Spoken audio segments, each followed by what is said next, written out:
Bonjour, le Griffet depuis la Drôme provençale.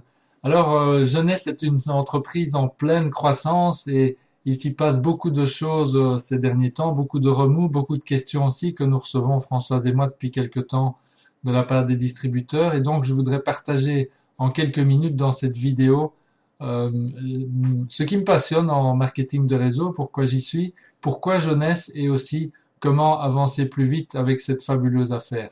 D'abord, ce qui me passionne en marketing de réseau. Un petit background rapide, je viens de l'entreprise traditionnelle. J'étais salarié, puis j'étais chef d'entreprise et consultant dans le domaine de l'informatique industrielle pendant plus de 25 ans. J'ai fréquenté les très grandes entreprises, les moyennes, enfin voilà. J'y ai gagné beaucoup d'argent et j'ai découvert le marketing de réseau en 2003 et j'en vis à temps plein depuis 2007. Quand je dis temps plein, c'est à revenu plein, beaucoup moins de temps que dans mes fonctions précédentes. Alors pourquoi est-ce que j'ai changé? Pourquoi est-ce que je suis passé de l'entreprise traditionnelle à l'entreprise de marketing de réseau? Je voudrais, pour illustrer ça, vous raconter une petite histoire que je viens de découvrir, qui a été inventée par Richard Brooke. Je vais vous la lire pour gagner du temps. Alors voici.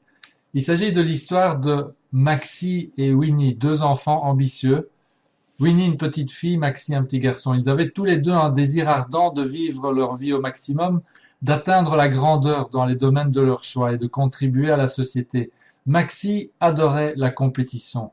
Il adorait gagner toutes les courses et les concours. Il se visualisait en train de battre tout le monde et être sur la plus haute marche du podium, proclamé le meilleur du monde. Maxie aimait aussi l'argent. Il voulait avoir les moyens d'acheter tout ce qu'il voulait à n'importe quel moment pour lui ou pour n'importe qui d'autre. Maxi était un gagnant, un rival féroce et une force à prendre en compte. On le voyait souvent montrer ses trésors d'accomplissement à tout le monde et la plupart pensaient qu'il était le plus grand qui ait jamais existé. Winnie, de son côté, aimait faire ce qu'elle aimait de faire parce qu'elle aimait de le faire, parce qu'elle aimait de le faire. Elle aimait de courir des courses, le vent dans les cheveux et la poussière qui explosait derrière ses pieds. Elle adorait le défi de maîtriser des stratégies et aimait la camaraderie créée en jouant avec les gens qu'elle aimait. Maxi, lui, aimait la compétition, les jeux, on l'a dit, les courses pour le pur plaisir, l'excitation et le fun, y compris les fêtes pour tout le monde. Alors Winnie, elle, était en profonde gratitude pour l'abondance et aussi une humilité venant du souvenir de ce que c'était que d'être dans le manque.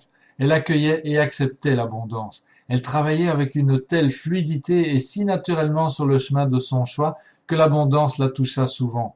Elle prenait cela avec grâce de manière à élever chaque personne qui se trouvait en sa présence et quelles que soient les circonstances. Maxi se paya du bon temps. Il gagnait souvent, mais pas assez à son goût. Vous voyez, Maxi rencontra donc quelques problèmes qu'il ne s'attendait pas à avoir. D'abord, il y avait d'autres Maxi comme lui. Alors que faites-vous lorsque vous êtes dans une compétition que vous devez gagner? Une compétition que vous devez gagner lorsque gagner n'est pas la chose la plus importante, c'est la seule chose. Et il y a un autre Maxi dans la course, ou même peut-être plusieurs. Pour être en mesure de gagner, vous devez être prêt à perdre. Mais Maxi n'avait pas vu cela venir. Il ne savait pas ce qu'il ne savait pas. Il était aveugle et il avait des visières. Maxi s'attendait à gagner toutes les courses. Il avait la qualité de la vision.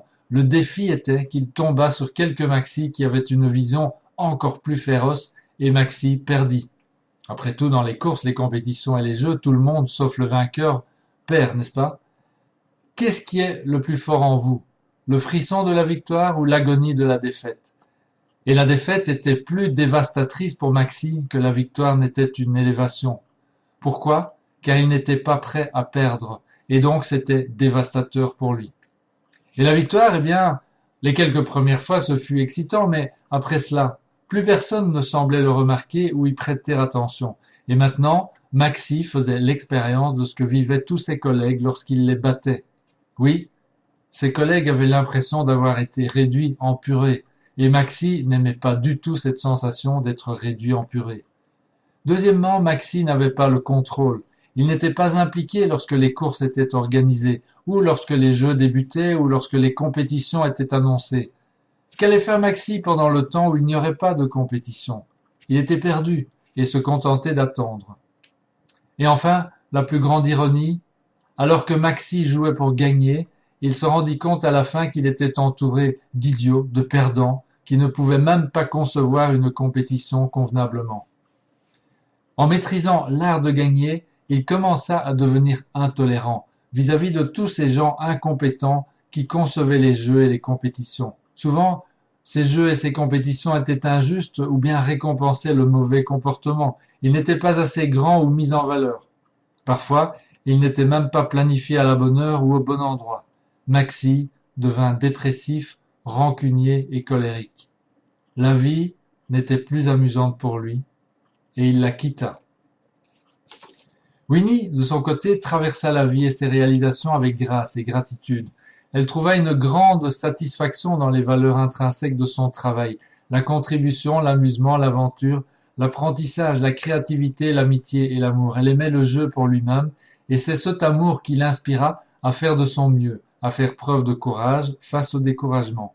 C'était cet amour des processus qui engendra son plus grand génie créateur. Winnie découvrit que jouer le jeu à fond avec les autres, qui partageaient sa philosophie, était en fait le top du top. Il mettait en avant et célébrait les victoires des uns et des autres, et y prenait un plaisir fou. Ainsi, plus ils étaient nombreux, meilleurs ils devenaient. Une vibration, une tribu. Étant donné qu'ils pouvaient créer de la grandeur à tout instant, n'importe quand, de n'importe quelle manière, ils découvrirent qu'ils réalisaient beaucoup plus que leurs concurrents chaque jour. Winnie et la tribu de Winnie avec laquelle elle jouait vécurent et apprécièrent une vie longue et saine. Il n'y avait jamais rien à abandonner. Alors, êtes-vous automotivé de l'intérieur en expérimentant et en exprimant vos propres valeurs, et l'une de ces valeurs est-elle votre propre valeur? Les gens automotivés se donnent de la valeur à eux-mêmes. Si ce n'est pas un cadeau de leurs parents, eh bien ils le voient au moins comme un cadeau spirituel. Ils voient et ressentent leur unicité, leur pouvoir d'amour, de gratitude et de grâce. Ils ont de nombreuses choses à faire, à avoir et à être, mais rien à prouver. Ou bien êtes-vous motivé de l'extérieur, engagé dans la prochaine compétition, le rang suivant, la prochaine reconnaissance, la prochaine chose clinquante que vous pouvez exhiber, si cela pouvait guérir un trou dans votre cœur. Alors la plupart d'entre nous, eh bien nous sommes un mélange des deux, un mélange de Winnie et de Maxi. La plupart d'entre nous ignorons même aveuglément quelle partie de nous conduit le bus, Winnie ou Maxi. Ce qui est merveilleux dans le fait d'être un être humain, c'est que nous sommes amenés à découvrir où nous en sommes sur notre propre chemin d'évolution, de notre réveil spirituel. Nous faisons ce que nous voulons par rapport à cela. L'oiseau, lui, aussi libre soit-il, n'a pas ce pouvoir d'évoluer. Soit passer à la vitesse supérieure pour gagner plus de courses et écraser plus de concurrents, ou bien faire un peu plus de travail chaque jour sur vos valeurs profondes, vos talents et ce qui pourrait devenir la chanson générique de votre vie. Demandez-vous ce qui vous branche, ce qui vous fait courir, et courir le plus fort. La conscience de soi est la moitié de la course. Voilà donc cette fabuleuse histoire de Richard Brooke que j'ai pas pu résister parce que à vous lire parce que ça correspond à ma philosophie du marketing de réseau et ce qui fait que j'y suis passé. En fait, j'ai découvert que le monde de l'entreprise traditionnelle, je vous disais, je le connais assez bien, c'est le monde de la compétition, qui est souvent dévastateur pour les gens. En effet, les compétiteurs ne sont pas toujours les personnes les mieux intentionnées. Et le monde du marketing de réseau, lui, ne fonctionne qu'en vertu de la coopération. Autrement dit, pas de coopération, pas de succès possible. Et donc, ce qui est très intéressant à voir, c'est que et ce que j'ai découvert et ce qui m'a fait adorer, ce qui me fait aujourd'hui, ce qui me rend le marketing de réseau passionnant pour moi, c'est que c'est un système économique qui est autorégulateur. Regardez par exemple en ce qui concerne les produits. Impossible, n'est-ce pas, de promouvoir des produits qui ne seraient pas au minimum excellents. Ils doivent même être au top du top révolutionnaire, comme c'est le cas dans Jeunesse. Pareil pour le business. Impossible de fonctionner, je vous le disais, sans coopération. Alors, ce qui se passe, c'est que les compagnies qui n'ont pas de bons produits sont automatiquement éliminées du marché. Les bonnes compagnies dans lesquelles des gens se comportent en compétiteurs plutôt qu'en cherchant à coopérer, eh bien, sont automatiquement et structurellement écartés aussi tôt ou tard du système marketing de réseau. C'est ça qui me plaît, c'est donc, je répète, un système autorégulateur. Alors, est-ce que ce système est plus simple que l'autre? Absolument pas. Mais apprendre à coopérer est beaucoup plus constructif pour l'humain qu'évidemment être en compétition. Alors, pourquoi Jeunesse? Eh bien, Jeunesse, c'est ma deuxième compagnie avec Françoise. Nous avons quitté notre première compagnie après 12 ans parce que celle-ci ne donnait plus de résultats financiers, avait même de très gros problèmes. Et donc, nous avons rejoint Jeunesse il y a 2 ans et demi. Pourquoi? C'est une compagnie qui nous a tout de suite plu, étant donné la qualité de sa direction. C'est quelque chose qui est très important pour moi. J'ai passé du temps à évaluer ce genre de choses au fil de ma carrière traditionnelle. Et je peux vous dire que la direction de jeunesse ce sont des personnes qui émanent l'intégrité, qui émanent aussi le dévouement. En effet, ils ont vraiment, et ça c'est vraiment unique, je pense, dans le marketing de réseau actuel. J'en ai parlé avec d'autres personnes qui connaissent ce milieu encore beaucoup mieux que moi. Il y a ce dévouement pour les distributeurs. Il y a vraiment, on le ressent, vous devez le ressentir aussi, l'envie de la part des dirigeants de jeunesse que chacun et chacune d'entre nous réussissent profondément grâce à ce que jeunesse leur apporte. Et réussissent dans leur vie, dans leur projet personnel, bien entendu. Euh, alors, les produits, bah, inutile d'en parler, ils sont, on l'a dit, ils sont révolutionnaires. Euh, le plan est rémunérateur. Et alors, vous allez me dire, mais pourquoi est-ce que certains n'avancent pas aussi vite? On a reçu souvent quelques messages dans ce sens. Euh, Pourquoi certains n'avancent pas aussi vite qu'ils le voudraient? Ben, il y a une réponse à ça. Je ne vais pas vous la donner ici parce qu'elle se trouve dans une fabuleuse formation que nous avons reçue. Et c'était aussi donc un but de cette vidéo, c'était de vous rappeler cette formation qui s'appelle le système des 6 simples. Les 6 comportements que même un enfant de 6 ans peut adopter et qui mènent au succès, pas au secret, mais au succès. C'est un système de succès qui n'échoue, un système de succès qui n'échoue jamais pour tous les gens qui l'appliquent à 100%, pour 100% des gens qui l'appliquent à 100%. Alors, ce système a été enseigné à Paris au mois de juin par Marc Januszewski et son épouse Daven. En fait, ils ont utilisé, Marc et Daven sont des réseauteurs très expérimentés, ils ont utilisé ce système des 6 simples dans leurs 5 dernières affaires de marketing de réseau qu'ils ont développé pendant les 10 dernières années de leur carrière. Chacune des affaires, ils l'ont démarré depuis zéro, c'est-à-dire sans récupérer des distributeurs de leurs affaires précédentes, donc ils repartaient complètement avec le marché froid. Et ils ont atteint à chaque fois dans les 5 cas le sommet du plan de commissionnement en 1 à 2 ans, étant parmi les personnes les mieux payées de la compagnie. Leur secret, entre guillemets, même s'il n'y a pas vraiment de secret, eh bien, c'est l'application des 6 simples.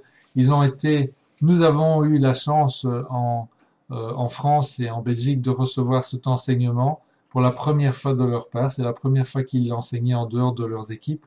Et donc, j'ai envie de vous dire, eh bien, si vous voulez avancer plus vite dans votre affaire, si vous n'êtes pas satisfait de votre progression, eh bien, procurez-vous, investissez dans ce système des 6 simples.